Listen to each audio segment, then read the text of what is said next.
majeshi. Naomba nisikilize. Biblia inasema na mtu mmoja jina lake Simeoni. Hebu sema Simeoni. Naomba nisikilize kwa makini. Biblia inasema na mtu mmoja jina lake Simeoni.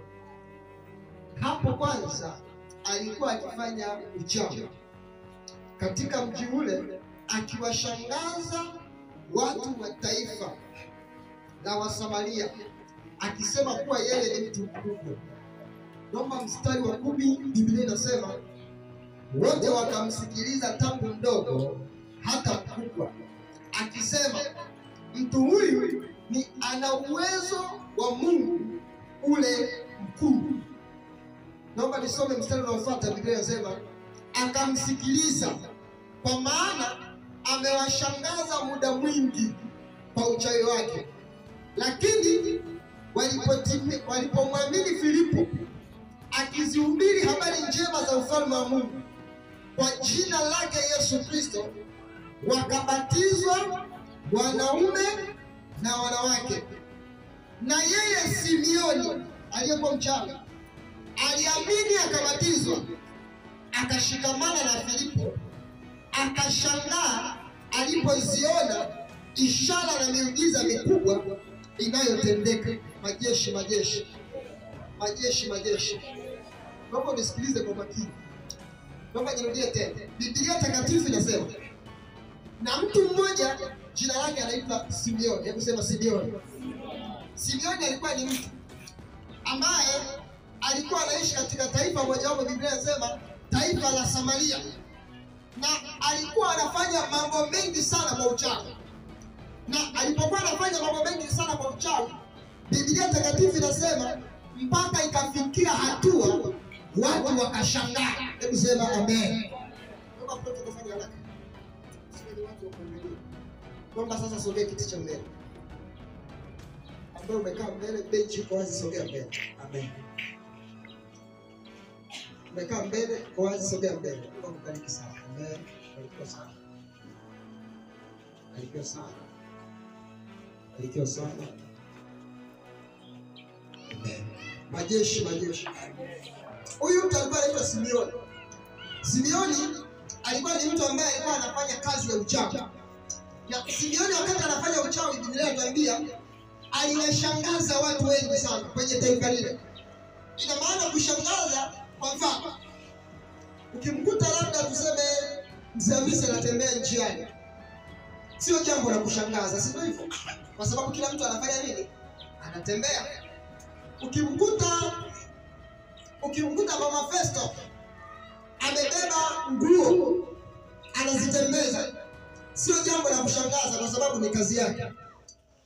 Ukimkuta Steve anarusha muziki, sio jambo la kushangaa mpaka uzimie kwa sababu ni kazi yake. Sisi tumeelewana? Ukimkuta mtu fulani, ukimkuta Jeremia yuko fomu anazurura, huwezi kushangaa kwa sababu ndio sehemu yake ya kazi. Sisi tumeelewana? Ukimkuta Yohana anazurura, huwezi kushangaa kwa sababu ni sehemu yake ya nini? Ya kazi. Ila ukimkuta Yohana amepanda ungo anapaa, utashangaa sana.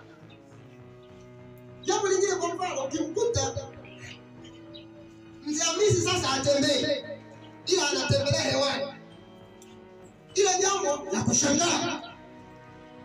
Ukimkuta mlokole anayempenda Bwana, ukamkuta anauza baa, ni jambo la kushangaza. Tunaanza kuona huyu Simeoni alikuwa anafanya uchawi mpaka taifa lilikuwa linamwamini, mpaka watu walikuwa wanamwamini. Biblia inatuambia walimwamini wakubwa na wadogo, wazee na vijana, na mpaka baadaye wakafikia stage ya kukufuru, wakasema huu uwezo alionao amepewa na Mungu aliye mkuu, amepewa na Mungu aliye mkuu, na watu wakawa wanaamini. Lakini hizi tunapata picha gani? Tunapata picha ya kwamba uchawi upo. Hebu sema uchawi upo. Hebu mwambie wenzio uchawi upo. Hebu mshike mkono mwambie uchawi upo. Ukikosa na uchawi wa kitabu, utakutana na uchawi wa matunguru. Sisi tumeelewana? Na uchawi umegawanyika kwenye level mbalimbali. Sisemi vibaya wale wanangu wa Kigoma. Ukisikia Kigoma kuna uchawi wa radi. Unapigwa radi unakauka mwenyewe lakini ni uchawi. Hebu sema amen. Mbona wa Kigoma kama mmeanza kununa? Kuna uchawi wa radi. Unapigwa radi unakauka mwenyewe. Tena kuna uchawi unaitwa uchawi wa kitabu, ambao mtu unakaa unasomewa maneno na yale maneno yanakupata, yameandikwa kwenye kitabu mahali, yanakupata. Na vyote hivi tunaangalia tunapata maximum uchawi upo, na kila uchawi unatofautiana kutokana na eneo lilotokea. Kwa mfano, ukisikia mtu anakuambia nimelogwa na mtu, labda ukisikia mganga anakuambia mimi ni mganga kutokea Nyandekwa, hatari, chuma unaochuma ameandika pale. Huyo mganga ni mtafuta chakula tu. Kimkuta mganga amekuja Uloa, akasema mimi ni mganga kutokea Mbezi, nimetokea Dar es Salaam. Ni mganga ambaye anaongea Kiingereza, na ni mganga ambaye nina smartphone, na ni mganga ambaye navaa vizuri na ninatumia chombo cha usafiri cha kawaida. Ni mganga ambaye anatafuta fedha. Hebu sema amen. Ukisikia mambo limeandikwa mganga kutokea, ukisikia mganga kutokea Kigoma, ujue ni mganga haswa. Ukisikia mganga kutokea Sumbawanga, ujue ni mganga haswa. Hata kama ukiyakuta mabango yamewekwa mitaani, hujawahi kukuta mtu anasema mganga kutokea Burundi. Ni mara chache sana. Hebu sema amen. Kwanza hilo somo kama una mpango wa kuwa mganga kutokea Burundi, umefeli kabla ya kuanza. Hebu sema amen. Hebu sema amen. Ukikuta mtu anakuambia mimi ni mganga kutokea Ukuliani, vita ni vita mura, anajifurahisha. Lakini ukikuta mtu anakuambia mimi ni mganga kutokea Sumbawanga, hata mtoto mdogo anawanga. Hebu sema amen. Sio wote, lakini asilimia kubwa ya kule, madhabahu ya kule ni kubwa, ambayo ikifanikiwa kumfunga mtu inaweza kumfunga maisha ya kutosha. Na kuna baadhi ya watu tuko hapa, uchawi ni ule ule, ila tumetofautiana sehemu ambazo umechezewa. Hebu sema amen. Tumetofautiana sehemu umechezewa. Mwingine umechezewa Geita, mwingine umechezewa Mtwara, mwingine umechezewa Sumbawanga, mwingine umechezewa Kigoma, lakini uchawi ni uchawi, na vifungo vya kutoka kila mtu kinamhitaji bidii yake binafsi. Hatuwezi kutoka sehemu moja kwa kutumia njia moja. Mfano, mimi kuna kipindi nilichokuwa naokoka.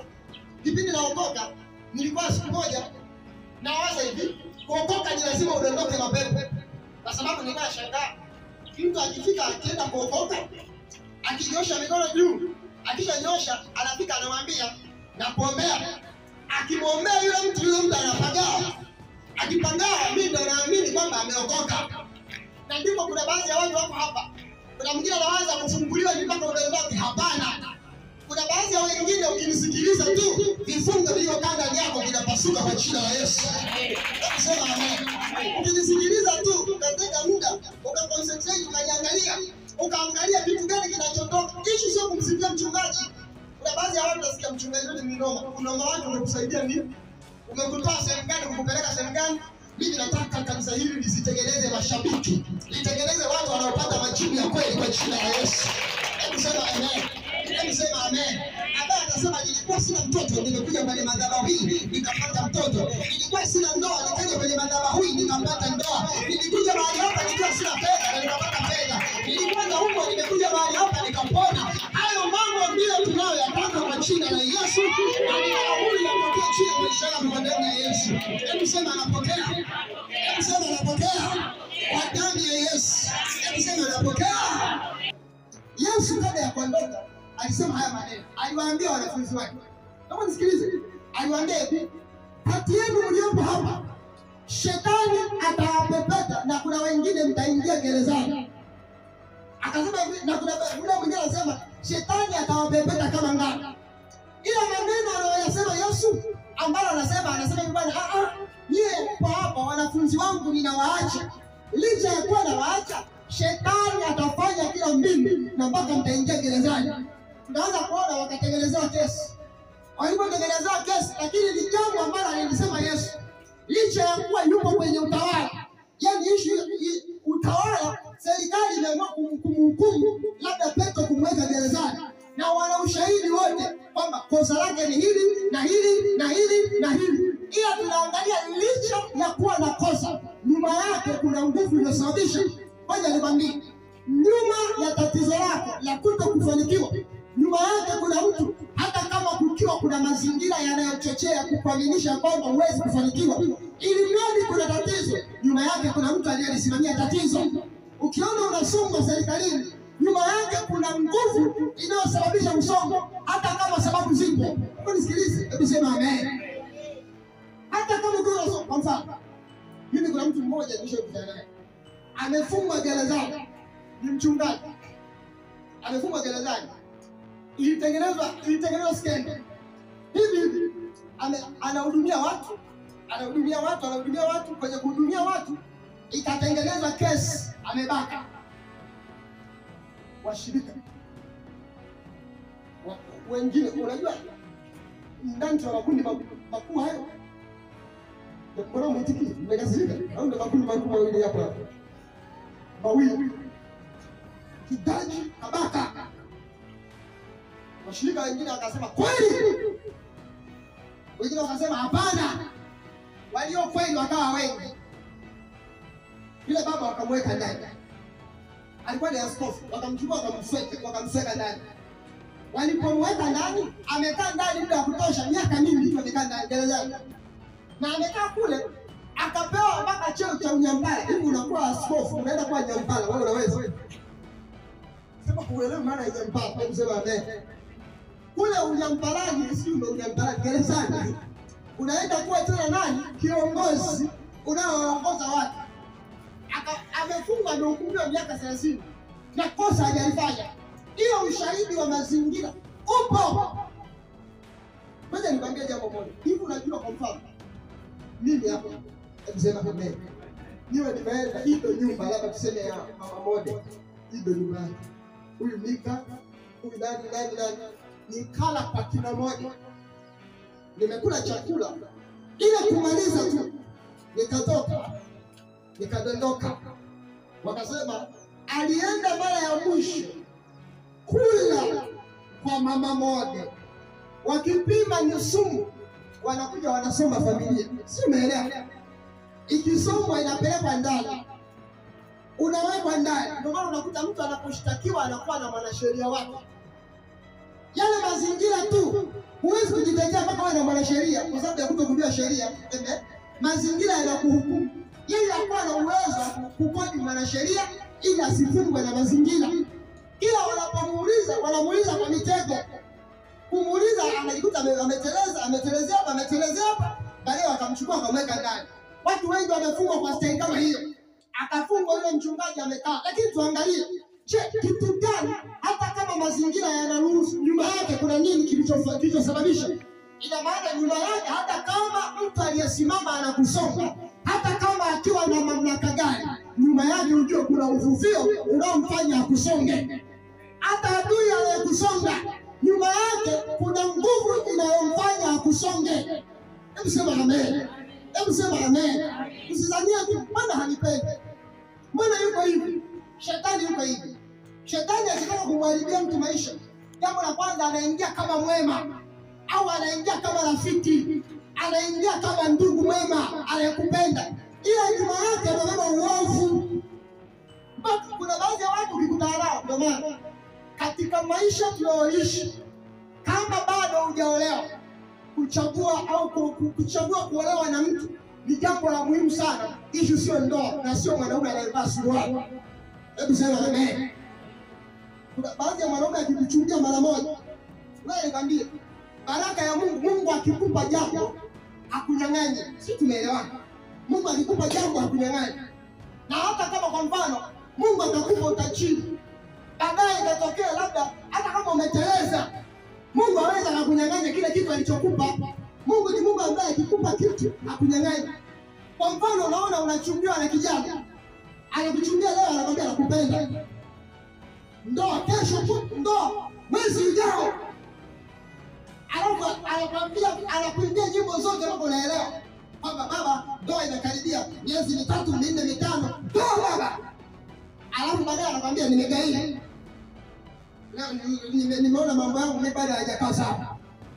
Alafu anaacha kutafuta miezi 3, alafu baadaye tena anarudi, au tena baadaye anakuacha. Hicho sicho kitu alichokupa Bwana. Bwana akikupa mtu ambaye amekusudia awe na wewe, kwenye taabu mtapita pamoja, kwenye taabu mtaenda pamoja, wakati wa njaa mtalala njaa pamoja, na wakati wa chakula mtapata kwa pamoja. Hebu sema amen.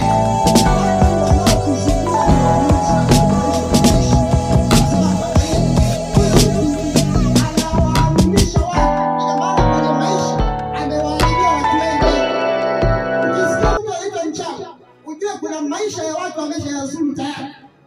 Huwezi kukaa na mchawi kwenye nyumba yako na ukasema ni baba yangu hana madhara, asipokuwa na madhara